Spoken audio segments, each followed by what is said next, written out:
السلام علیکم۔ لبنہ اردو اکیڈمی میں آپ سب کو خوش آمدید ہے۔ آج ہم اپنی کلاس میں کیمبرج کی 3247 سلیبس اے مومن کی شاعری پڑھیں گے اور اس کو سمجھیں گے اور اس کی تشریح اور اس کا مفہوم سمجھنے کی کوشش کریں گے۔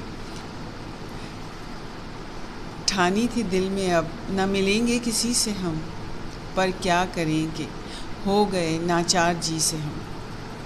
دیکھیے، جب بھی آپ کسی شاعر کا کلام سنتے ہیں یا آپ کوئی بھی غزل اپنے نصاب میں یا غیر نصابی نظم یا غزل سنتے ہیں یا پڑھتے ہیں، تو سب سے پہلا جو کام آپ نے کرنا ہے وہ اس شعر کا جو مفہوم ہے یا اس شعر کا جو خیال ہے اس کو سمجھنے کی کوشش کرنا ہے۔ دیکھیے، اس میں ناچاری، بے بسی اس کا اظہار ہے۔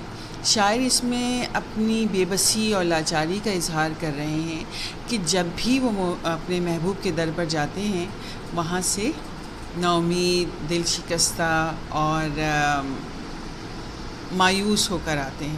اچھا، اس کی وجہ کیا ہے؟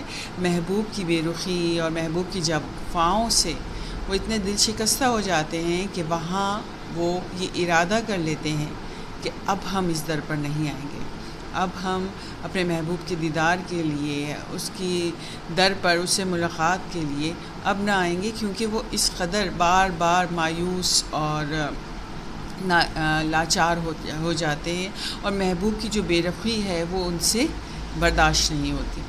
لیکن پر کیا کریں کہ ہو گئے ناچار جی سے ہم، لیکن خود ہی دل کے ہاتھوں مجبور ہو کر وہ اپنے اس عزم اور اس ارادے پر پابند نہیں رہ سکتے، بلکہ محبوب ان کے دل میں جو محبت ہے محبوب کے لیے وہ بار بار انہیں محبوب کے در پر جانے کے لیے آمادہ کرتی ہے، مجبور کرتی ہے، اور وہ جو انہوں نے وعدہ کیا ہوتا ہے اپنے آپ سے کہ اب ہم اس در پر نہیں آئیں گے، وہ انہیں خود ہی توڑنا پڑتا ہے۔ ہنستے جو دیکھتے ہیں کسی کو کسی سے ہم، منہ دیکھ دیکھ روتے ہیں کس بے بسی سے ہم۔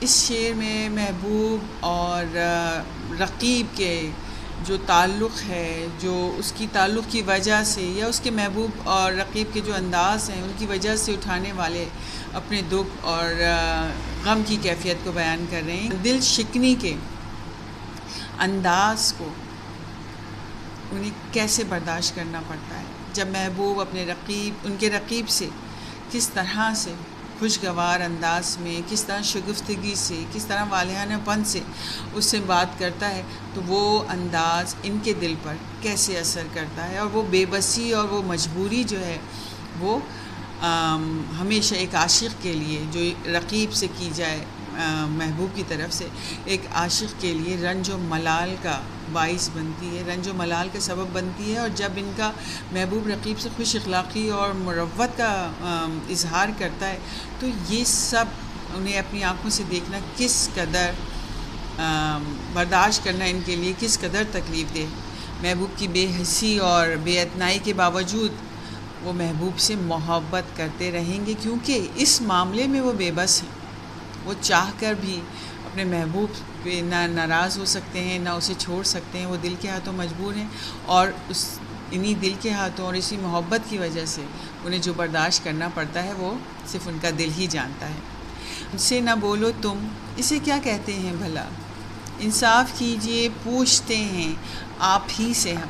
اس شعر میں شاعر محبوب کی جفاؤں اور بے رخی کا شکوہ کرتے نظر آتے ہیں۔ وہ کہتے ہیں کہ محبوب جس طرح سے انہیں نظر انداز کرتا ہے اور اپنی بے رخی کے جس طرح سے ستم ڈھاتا ہے، اس کا شکوہ وہ کسی اور سے کر بھی نہیں سکتے۔ اپنا جو حال دل ہے وہ صرف محبوب کو ہی بیان کرتے ہیں اور کہتے ہیں کہ یہ دیکھو کہ وہ میں کس قدر مجبور ہوں کہ جو مجھ پہ ستم کرتا ہے، جو مجھ پہ ظلم ڈھاتا ہے، اور میں اسی سے انصاف کا متلاشی ہوں، اسی سے انصاف چاہتا ہوں کہ وہ کچھ تو اپنے رویے پہ نظر ثانی کرے۔ میں کسی سے نہ اس کی شکایت کر سکتا ہوں اور اپنا نہ ہی حال دل کسی کے آگے بیان کر سکتا ہوں۔ بیزار جاں سے جو نہ ہوتے تو مانگتے، شاہد شکایتوں پہ تیری مدعی سے ہم۔ شاہد کسے کہتے ہیں؟ گواہ کو کہتے ہیں۔ اس میں بھی اپنے وہ حال دل کو بیان کر رہے ہیں، اپنی بے بسی کو بیان کر رہے ہیں، اور اس میں کس سے مخاطب ہیں؟ رقیب سے مخاطب ہیں.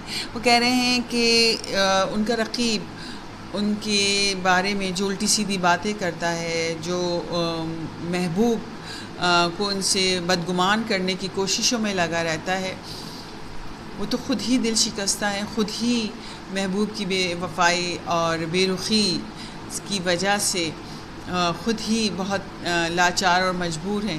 کہنے اگر میں اتنا بیزار نہ ہوتا تو وہ ضرور اس رقیب سے سوال کرتے کہ یہ جو الٹی سیدھی ان کے بارے میں باتیں کی جاتی ہیں، کوئی گواہ تو ہے، کوئی ثبوت جو ہے تو لے کر آؤ.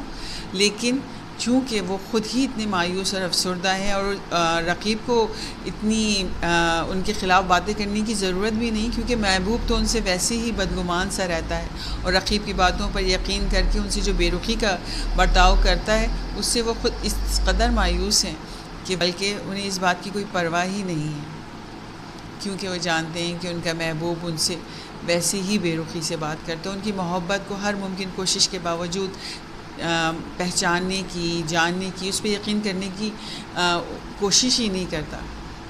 تو جو رقیب کی کوششیں ہیں وہ بیکار ہیں، کیونکہ پہلے ہی ان کا محبوب ان سے بدگمان ہے اور ان کی محبت کو پہچان ہی نہیں سک رہا. اس کوہ میں جا مریں گے مدد اے ہجوم شوق، آج اور زور کرتے ہیں بے طاقتی سے ہم. اس کوہ میں جا مریں گے، یہاں پہ شاعر دیکھیے اس شعر میں بھی وہ بے بسی اور نا امیدی اور اپنی حسرتوں کا ذکر کرتے ہیں. وہ حسرتیں، وہ خواہشیں جو ان کے دل میں کبھی پوری نہیں ہو سکی ہیں، نہ تمام آرزوؤں کی جو جگہ ہے، اپنے دل میں ان خواہشات کو، ناکام حسرتوں کو دفن کر کے وہ خود بھی ایک دن اس دنیا سے رخصت ہو جائیں گے. وہ کہہ رہے ہیں کہ وہ اپنی کوشش اور اپنی محبت سے دستبردار نہ ہوں گے، اور کمزور ہی صحیح، لاچار ہی صحیح، لیکن محبت کا اظہار وہ اپنے محبوب کے سامنے کریں گے اور کرتے رہیں گے. شاید کبھی ان کے محبوب کے دل پر اس کا اثر ہو جائے. صاحب نے اس غلام کو آزاد کر دیا، لو بندگی کہ چھوٹ گئے بندگی سے ہم. اس شعر میں بھی شاعر کا جو مزاج ہے یا جو کیفیت ہے وہ محبوب کی بے رخی اور بے اعتنائی ہے. بے وفائی کا ذکر وہ بڑے ٹوٹے ہوئے دل سے کرتے ہیں، اور کہہ رہے ہیں کہ ان کی محبوب کی بے وفائی نے انہیں یقین دلا دیا ہے کہ وہ اب تک ایک سراب پہ ہی مبتلا تھے. سراب کیا ہوتا ہے؟ ایک جھوٹ، ایک دھوکہ، جو نظر کچھ آتا ہے اور حقیقت میں کچھ ہوتا ہے. آپ یقین کچھ کرتے ہیں، گمان کچھ اور کرتے ہیں، لیکن وہ ایک سراب نکلتا ہے، ایک جھوٹا خواب نکلتا ہے. تو وہ کہہ رہے ہیں کہ ان کی محبوب نے تو ان کی محبت کو یکسر مسترد ہی کر دیا ہے، نہ وہ اس پہ یقین کرتا ہے اور نہ ہی ان کو کوئی اپنے دل میں جگہ دے پایا ہے. لیکن اس بات میں بھی وہ اپنے آپ کو تسلی دے رہے ہیں کہ انہوں نے کوشش تو بہت کی، لیکن ان کے محبوب ان کی محبت پہ یقین نہیں کر پایا. تو اب اپنے دل کو تسلی دیتے ہیں کہ کوئی بات نہیں، اب جو ہم ایک محبت کی قید میں تھے، ایک تکلیف میں تھے، اب لگتا ہے کہ اس قید سے، اس تکلیف سے آزاد ہونے کا وقت آ گیا. اگر ان کا محبوب ان کی محبت پہ یقین نہیں کرتا تو وہ اب مزید اس قید میں، اس دکھ میں، محبت کے اسیری میں مزید مبتلا نہیں ہوں گے. اور اب انہیں لگتا ہے کہ وقت آزاد ہونے کا، اس محبت کی قید سے آزاد ہونے کا وقت آ گیا ہے، تاکہ وہ تمام دل شکستگی، افسردگی اور نا امیدی کو اب وہ خیر بات کہہ دیں گے، کیونکہ ان کا محبوب ان کی محبت پہ کبھی یقین ہی نہیں کر سکتا اور نہ کر رہا ہے. تو وہ اس محبت کی قید سے آزاد ہو جائیں گے. بے روئے مثل ابر نہ نکلا غبار دل، کہتے تھے ان کو برق تبسم ہنسی سے ہم. اس شعر میں شاعر نے اپنے محبوب کی مسکراہٹ کو بجلی، برق کہتے ہیں آسمانی بجلی کو، بجلی چمکنے سے تشبیہ دی ہے. کہتے ہیں کہ جس ہنسی کو ہم برق تبسم کہتے تھے، جس مسکراہٹ کو ہم بجلی کی چمک کہتے تھے، اور اس کو دیکھنے کے لیے بیتاب رہتے تھے کہ مسکراہٹ کے لیے وہ کیا کیا جتن کرتے تھے.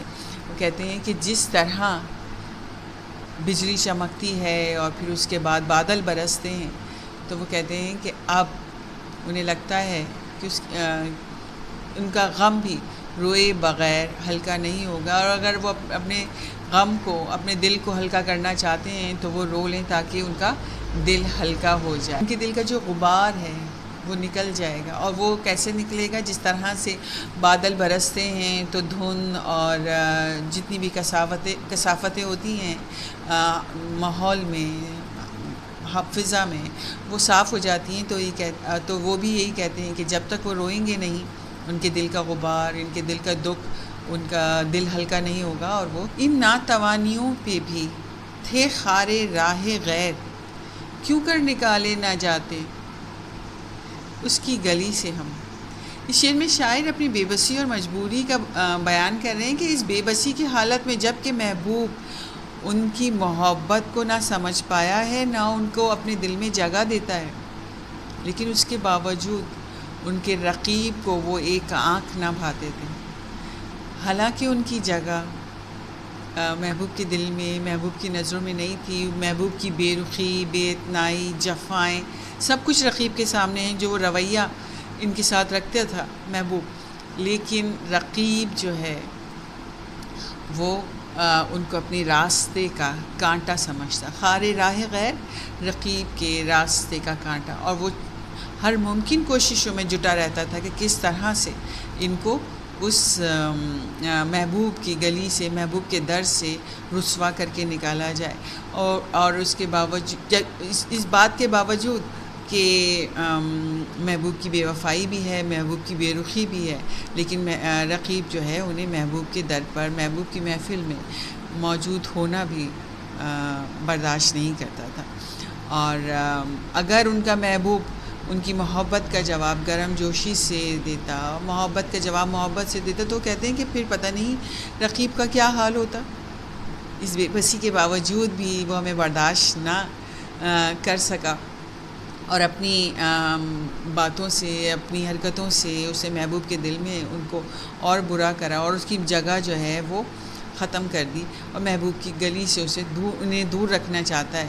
اور اگر کبھی محبوب ان سے محبت کا جواب ان کی محبت دیتے تو رقیب کا کیا حال ہوتا۔